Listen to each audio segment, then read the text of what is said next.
Hi, welcome to Cloud Cover. My name is Ryan Dunn. And I'm Steve Marks.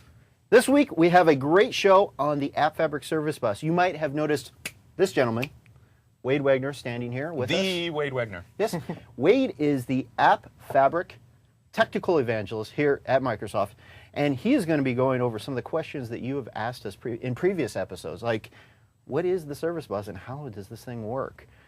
Now, before we get to that, we're going to cover the news as always, and we will start with Steve. Go ahead. Great. We got some news here. Ryan's not going to be able to resist. Ryan's going to want to talk about this one. The Perfmon-friendly Azure Log Viewer plugin. And this is, if I understand correctly, this is a plugin that goes with the Windows Azure MMC snap-in. That is correct. And lets you pull down your diagnostics data and pull it into Perfmon instead of say Excel or I don't know what have you. So the MMC, which is something that we put together to diagnose all of your the sources that you can get in Windows Azure, essentially. So you can set up all of these collection sources, schedule the transfers, all that kind of stuff. Yep. Well, what it does is it's really a facade on sending that information into the storage system. So you're going to send it in a blob or table storage. And then what we did was we put a little wrapper around it that will allow you to download that information into Excel by default. Now, we had intentionally set up something so that people could use a MEF plugin architecture and actually override our behaviors on viewing this data once it was in the cloud. And Tom Fuller, who goes by the name of Developer Tofu, which is awesome. Anytime you can really say any foo on the end of it. Well, his alias is like Tofuler, right? Yeah, so that's I would have like gone with just I have some serious Tom Fu, yeah, you know, that kind of thing. But Tom actually went and implemented the model where it downloads from your storage account in the Perfmon friendly format, which is like this CSV kind of thing. File for the most part. Yeah. And it loads up Perfmon. And then Perfmon itself, you have all of the same capabilities that you would normally have in Perfmon, which is, you know, zoom and look at ranges and select and deselect counter. So it's obviously a very optimized performance counter viewing experience. Very awesome. It's out on the same page of downloads as the Windows Azure MMC itself.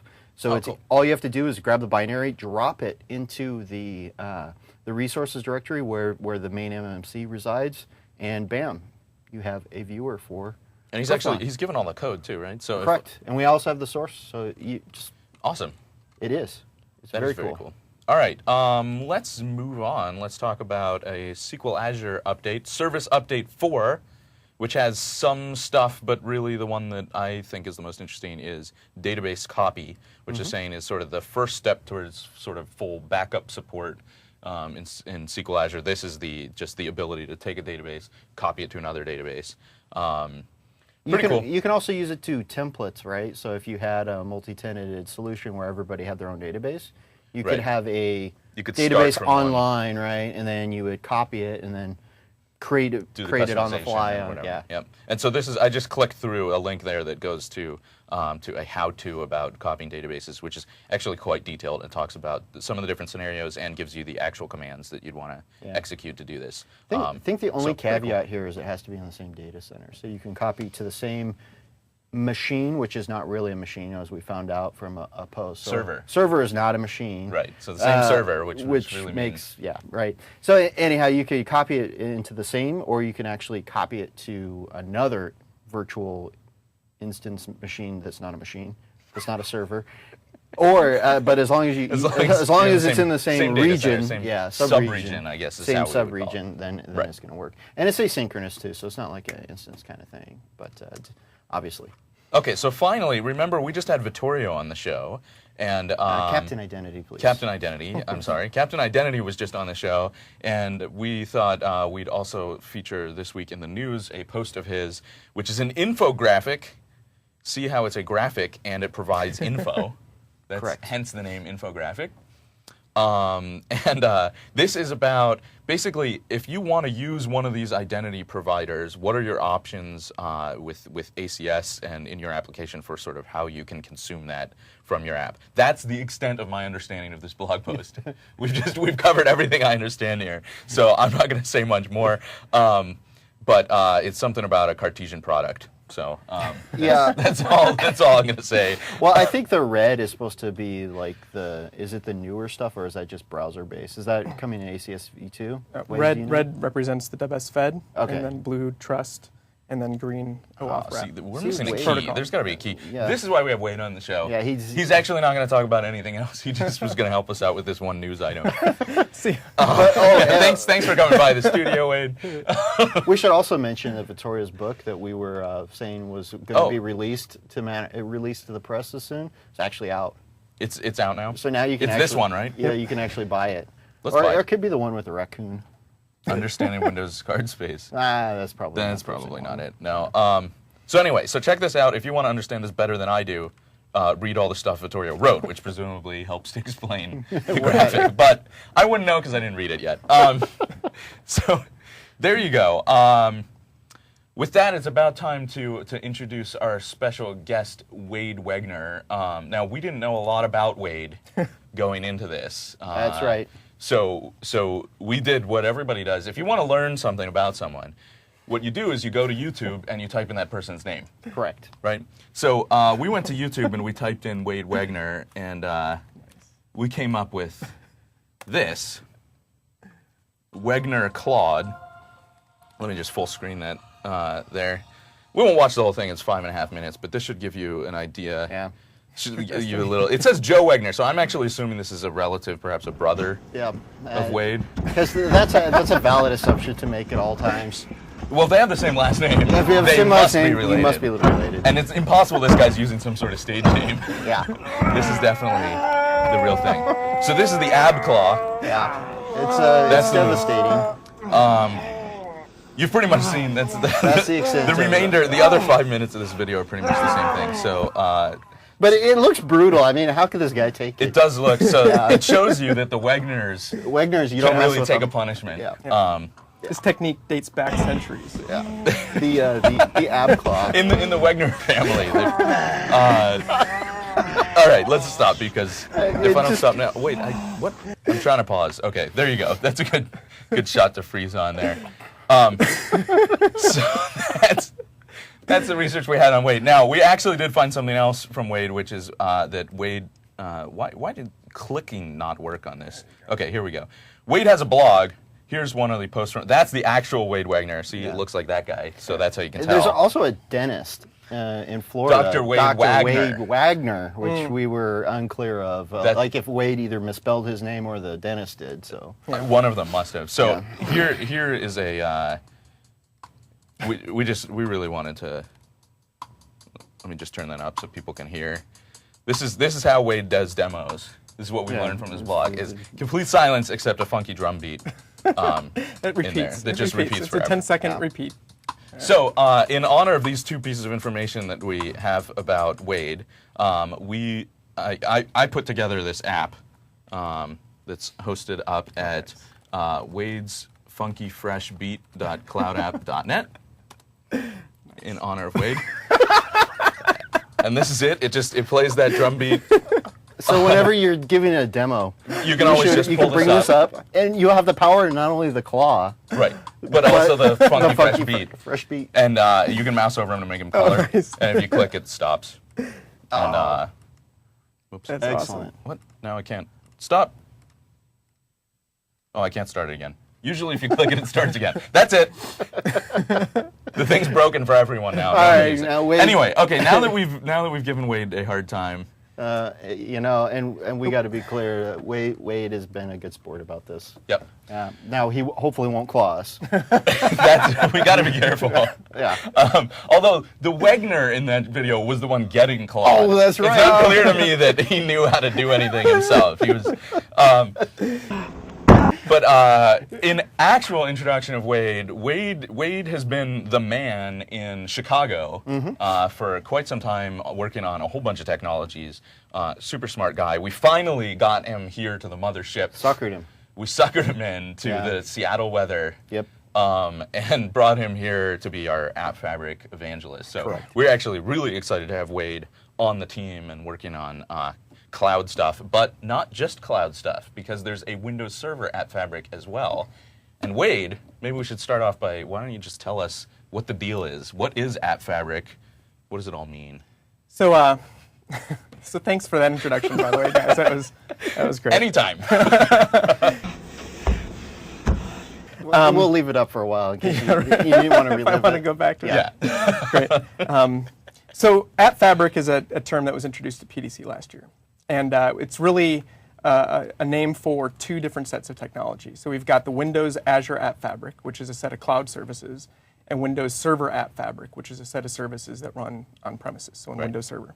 And to be clear, I largely cover the Windows Azure AppFabric, so the cloud services. Ron Jacobs, who most people probably are familiar with, covers Windows Server AppFabric, so he's the man when it comes to the server stuff. Right. But at any rate, so within the AppFabric, there's a set of services that are not completely complementary today. So in Windows Azure AppFabric, you've got some services such as the Service Bus, which we'll get into and talk about, Access Control Service, which you've covered on other shows, and over time, there will be additional services that'll come. Whereas Windows Server AppFabric contains a cache, so a cache service, and then host, so the ability to host WCF services and workflow.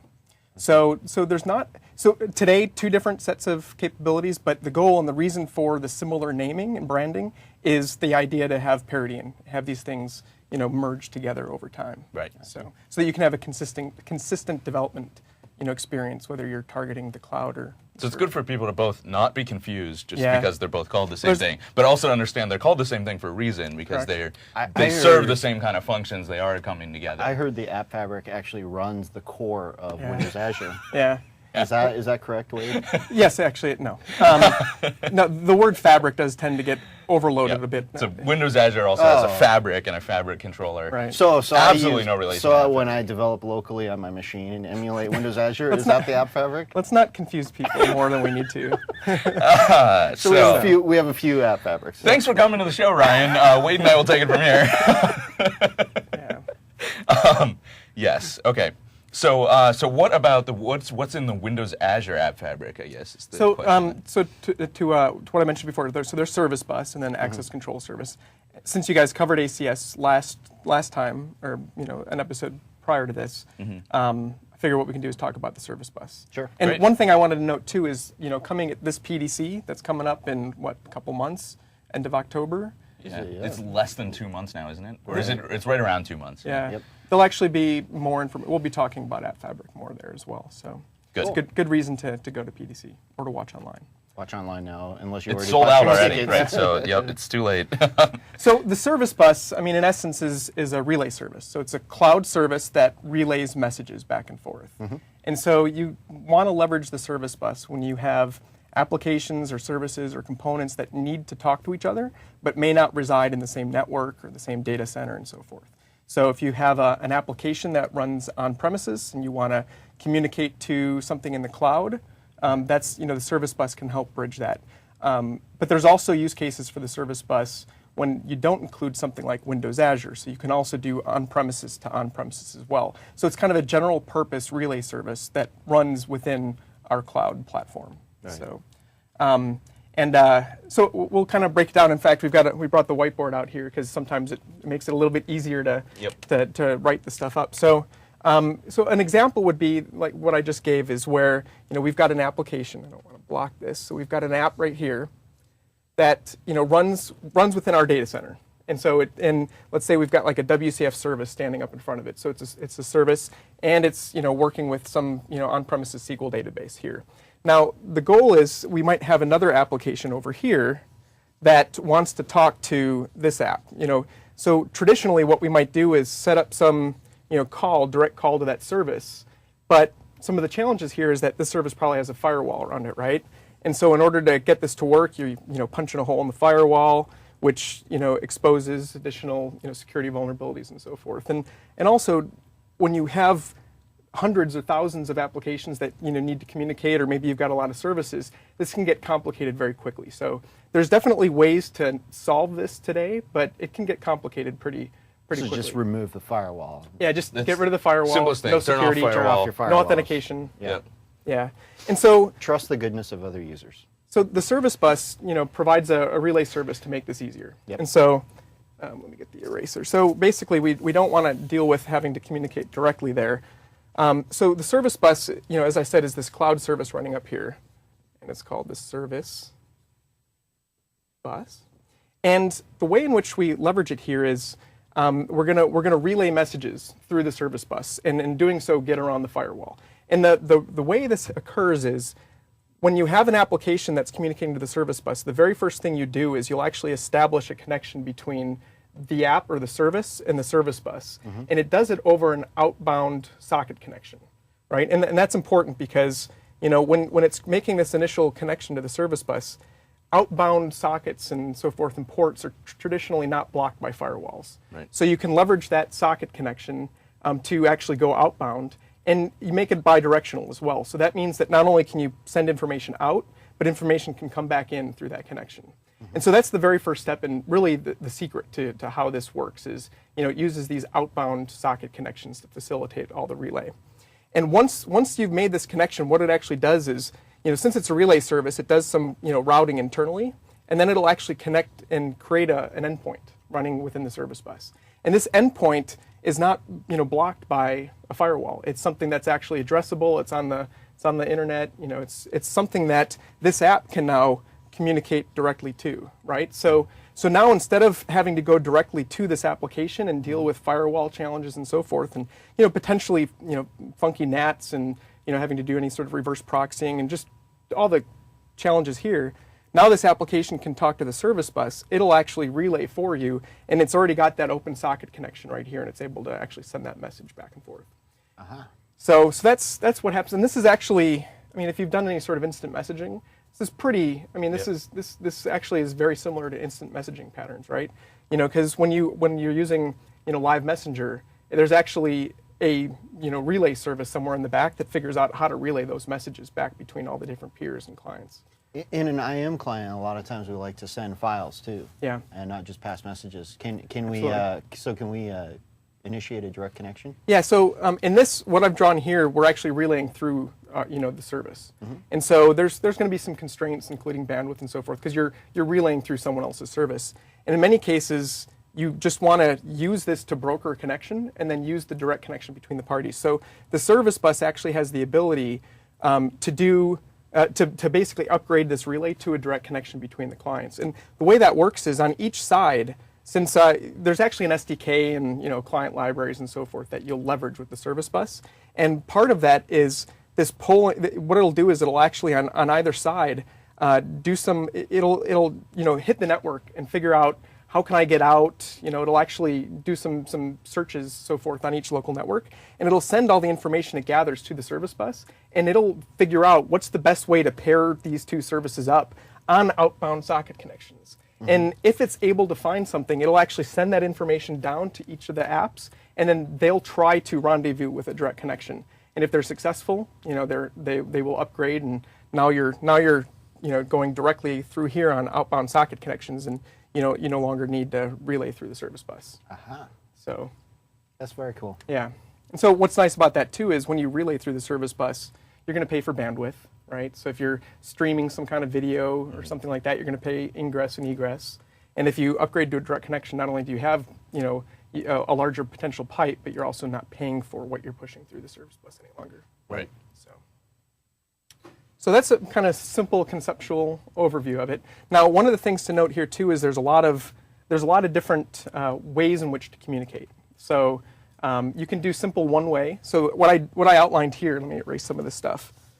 What I outlined here was pretty simple one way, right? Where this application sends a message to this service over here. But you can also do response request. So I can actually send a request, send the request in and get the response back. You can also duplex across it. So if you have something that's chatting and you need to send information back and forth kind of asynchronously.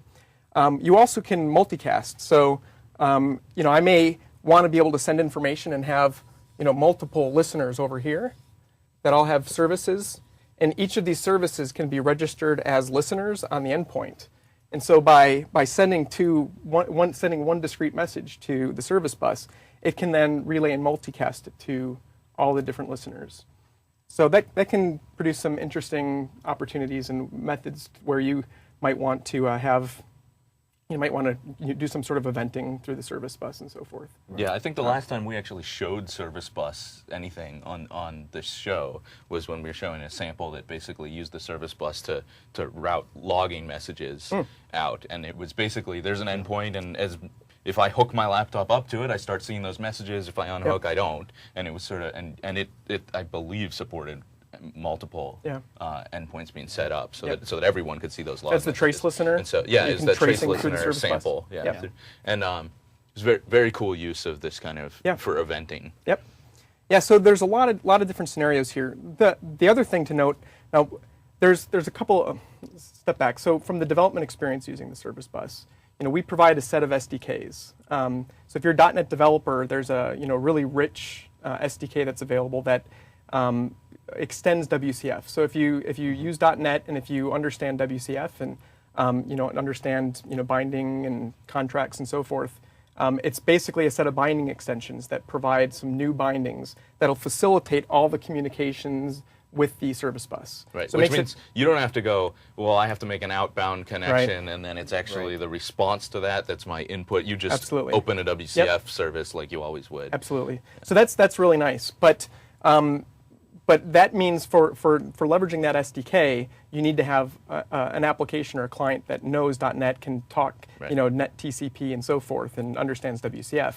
And so in the cases where you may be leveraging, let's say, Java or Ruby, or you just want to have something that's communicating via HTTP, you may not be able to leverage net TCP and WCF and so forth. And so there's also something called message buffers. And what a message buffer is it's a very simple queue buffer that you can send information to via just an HTTP put, and then you can have other listeners listening to that buffer and pulling information out of it.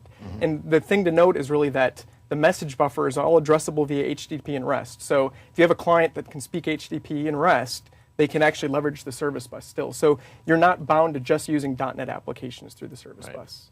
So great. Very cool. Now, Clemens had one sample one time where he was connecting actually a video streaming service. I'm talking about Clemens Vasters if our viewers don't know who that is. But Clemens, who works on the AppFabric service bus team, he had this app that actually streamed video from Germany. I'm sure it's completely legal. From Germany to him on his laptop, so he could watch. I'm sure German soap operas or whatever it is that Clemens watches. So he made this. So he built something called PortBridge, and so what PortBridge is it's a set of services that can sit in two different areas, and it'll tunnel information through the service bus. So in the case where, the service bus traditionally when you're using WCF and so forth is doing, SOAP over HTTP, SOAP over TCP, things like that. But there might be times where you have an application that uses a protocol that you either can't switch or you don't want to switch to use, SOAP over HTTP and TCP. And so you might just want to take that protocol and actually push it through the service bus. And so that's kind of a tunneling use case and scenario. And so PortBridge basically what it does is if you've got let's say you've got a server here with let's say on this side you've got SQL Server, and what PortBridge does is it creates a service that sits right here, and this service actually connects to the service bus. And then what it'll do is it'll forward along any information that comes through. So in the case, let's say it's named pipes, if anything comes through, it'll just forward it along to the local SQL server at 1433.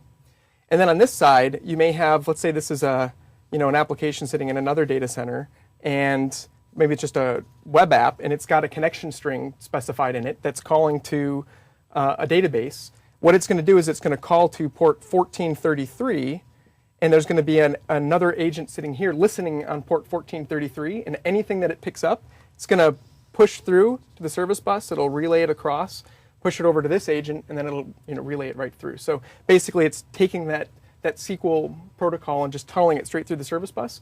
And of course, it's bidirectional. So you send the request through, and you get the data back. So it basically gives you opportunities to bridge different networks without having to change the protocol stack. So awesome. Very cool. Well, do you have some samples on how this works? Yep. Yeah. We'll show you some demos. All right. So I'm going to show a couple of demos here. The first one. I thought you needed that to demo. Sorry. No, go ahead. Thanks. Yeah, I appreciate it. It's good. No, see, when this is playing, I don't talk.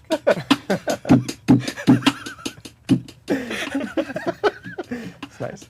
All right. Fine. All right, thanks. Go ahead. All right, so the first. Okay. Now. No, but seriously, go ahead.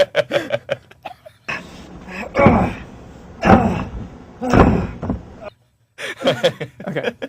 So the first one is actually a demo that comes from the samples that are part of the SDK. So if when you download the Windows Azure AppFabric SDK, one of the downloads is a set of samples, C# and VB.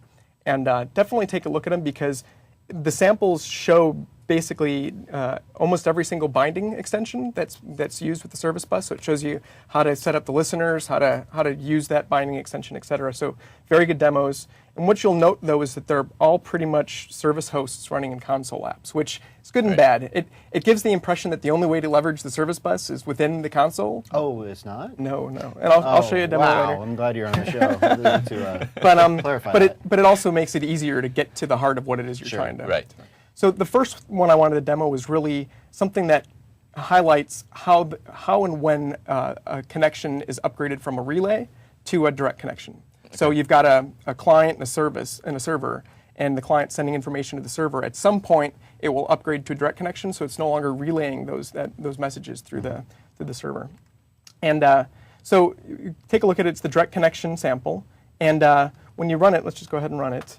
What you're going to have to do is provide the credentials that's, basically tells it what your slice of the service bus is. And that slice is called a service namespace. And so within the service namespace, you can set up, one or more endpoints that you can connect to. And how did you get this namespace? I mean, that's from going to the web portal. Yeah, so if you go to appfabric.azure.com, if I can type. This is the Windows Azure platform portal, and I can log in. So I don't know if you guys have ever showed it, but I'm logging with my Microsoft credentials. So the login experience. I don't think we've ever showed the AppFabric portal, but okay, well, Windows Azure portal's on quite a bit. But we'll do this real quick. Right. Yeah. But yeah, so you come up here, you've got your account and your projects, and what you do is you can actually provision new namespaces, and it's as easy as just saying add service namespace. Mm-hmm. We could say, I wonder if cloud cover is taken. Probably not. Yeah, look at that. It's available. Sweet. Choose a region and create it. Now, I very quickly went through that. There's different connection packs based on how you anticipate to leverage the service bus. Right. That's a whole separate show. There's good frequently asked question documents on that, so I'll let that cover it. But now, once that's done, you see it's activating, and it does it pretty quick. And so now I've got a new slice on the service bus called cloud cover. Okay. And it's addressable via cloud cover and so forth. So. And when you come here, it's going to give you some information now. I might as well just go ahead and say, when you connect to the service bus, you actually are using the access control service to authenticate. And so you can authenticate 3 different ways. Through shared secrets, which is really kind of username password-ish. In this case, it's actually called an issuer name and an issuer key, which are specified here in the portal. Okay. And that's what I'll be using within the demos. So at least now there's some continuity, because I'm going to just use those issuer names and keys. So there's, that shared secrets. There's also the simple web tokens you can leverage, and then you can also do unauthenticated. So you can actually have a service endpoint that doesn't require any sort of authentication. Yep. Okay. And so but at this point now I've got a new service namespace. In fact, we can even leverage this stuff in the demo. So I'm just going to quickly copy this. All right. So if I come back to my console app, service namespace, that's cloud cover. This issuer name by default is owner. You can change that if you need to, and then I'll go ahead and paste in that issuer key. And so what it's doing now, once I've hit enter, is it's actually getting the token from the access control service. Once it gets that token, it'll set up an endpoint on the service bus, passing in that token, and it's connected. So now if I come back to my client and actually run the client, I'll give it the same credentials. Sorry, so that was the server. Yes. Establishing that connection, registering the endpoint within Service Bus. And you can actually see and now we can just connect to it. Yeah, you can see the endpoint right here. It actually uses SB to designate Service Bus as the protocol, and then cloudcover.servicebus.windows.net/hello service. So and hello service is somewhere in that code. Yeah, that's the name that you exactly. Yep. Yeah. And so now when I come in here, let me put the secret. go. So what it'll do is once it then is able to authenticate to the service bus, it's going to sync up to that endpoint, and you can see it start sending messages. So this is just an example of it just pushing on. Also note that it did specify upgraded. So that upgraded is just a flag that when the connection actually stops relaying through the service bus and starts communicating directly between the different, peer-to-peer between the different apps, it just flags it by writing that out to the console app. So this is what you get with the samples in the SDK. There's a lot of samples. They're really useful. They're pretty simple, and they really focus on one particular thing rather than a overly complex reference application. But useful stuff. Go ahead and close this. So this was just one way. I wanted to show one other demo real quick that shows how to multicast. So we talked about being able to multicast and do some sort of eventing over the service bus, which actually is pretty useful if you think about the fact that you may have clients running anywhere in the world. How do you send some sort of an event to that client to let them know something is up? And multicasting through the service bus actually is a pretty useful way to do it. So again, in this case, this actually takes the context of a chat application. So you have X number of people connecting to this chat service, and you want to be able to send the messages to everyone. I'll remember it this time. Cloud cover, owner, secret. All right. And then cloud cover, owner. Thank you. It would be funny if I did that again. Yeah, I was actually sort of rooting for it. I was trying to think of if there was a way I could get you to do it. All right. So you see, while I was setting up that other one, Wade 1 joined the chat here, Wade 2 joined the chat, right? And so now at this point, basically what's happening is it's just broadcasting this information from either party to that service bus endpoint, and then everyone that's listening is receiving it, including the sender. So if I say, hi, Wade 1, you can see how it'll actually respond back to both sides, hi, Wade 1 on either side. Right. And this sample here is not upgrading, it's not using direct connections, it's relaying everything through the service bus. But it's a really good pattern. One thing, maybe we can put it in show notes, something like that, is I actually have a more real-world scenario called Unleash the Hounds, and actually there's a callback to Steve here on a thread basically where how would you notify X number of worker roles to do something? And not wanting to leverage polling or something else, a nice way to do that is have each worker role set up as a listener on the service bus, and then multicast that information out to them. And instantly you're able to actually send a message to every single worker role telling them to do something. This is cool. Great. So we've been using console apps here, Yeah. and you can obviously host this in something other than a console. Right. What You're is saying your that as favorite though host? you didn't just learn that like 5 minutes ago. I know, it's This crazy. was the first time. Now you're like an expert. Oh, you could totally use it without console apps. Yeah, I've heard that you can do it in WinForm apps too. Yeah. Well, I think probably more common scenario is with IS. So you're using IS and you have a service running in IS, and you want to take that service that's hosted very traditionally in IS and expose it as an endpoint on the service bus. All right. And so what I've got here now is a sample that basically Echo Sample is just a web application, and I've got a WCF service in here. Nothing fancy about it. It just it's got a service contract here that just specifies, hey, I've got a method get data. In fact, this is pretty default stuff. And then I've got a This is the right-click add service. pretty much, yeah. And 90% of the WCF services ever made. yeah. Well, I don't want to confuse people by getting too specific in the scenario. No. Not a criticism of your iEcho choice. Thank you. So very standard WCF service, and basically, and I have a blog post that I think we can share that really walks through how all this works. But in nice, thank you.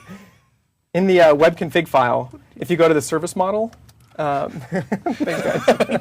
No, go on. If you take a look at the service model, you'll see really how this is functioning. And so you've got a number of endpoints here. And I actually have 2 different endpoints that register on the service bus. So you can see here, I've specified the address. That's wadesdemo.servicebus.windows.net.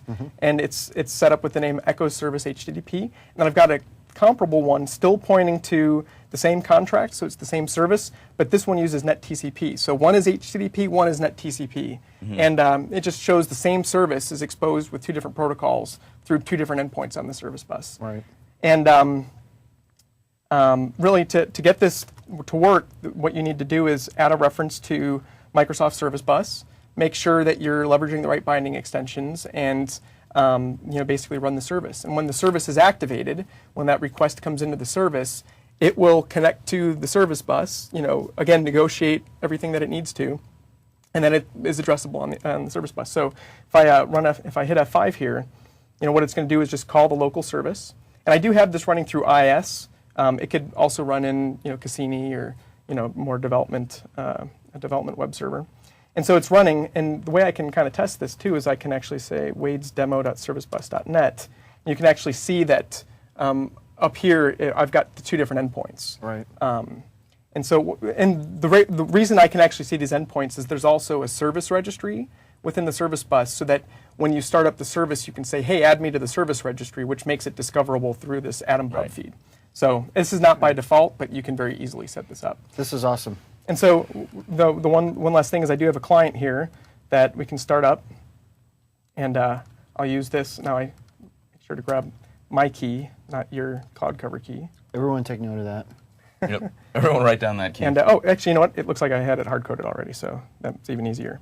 And so here's the service. It looks like it's already connected, and I'm just going to echo. And if you take a look at the service, basically it just sleeps for whatever number you send, and then it'll echo it back. So I'm telling it to sleep. The first time it actually is still negotiating the connection, so it's a little bit longer, but you can see, if I put one it's really fast. It's so instantaneous, yeah. So.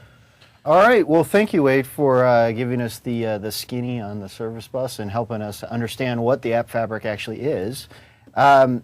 This leads us to the time where we have to come up with our tip of the week. Everyone's favorite time of the show. Favorite time of the show. So I think obviously we're going to have some sort of theme with Wade on it. We did one for Vittorio. We'll come up with a theme for Wade as well.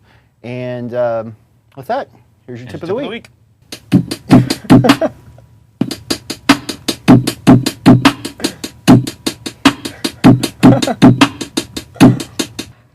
Now, all right. We actually found out about this tip from Wade a few weeks ago, and I think we even featured it on one of the news items on the show. We might have. Actually, we may have. That's true. We may have covered it. But it's good to go into a little more detail because I think we're pretty cursory on it. Wade also has an updated blog post on it. Why don't we bring that up and just go ahead and talk about it?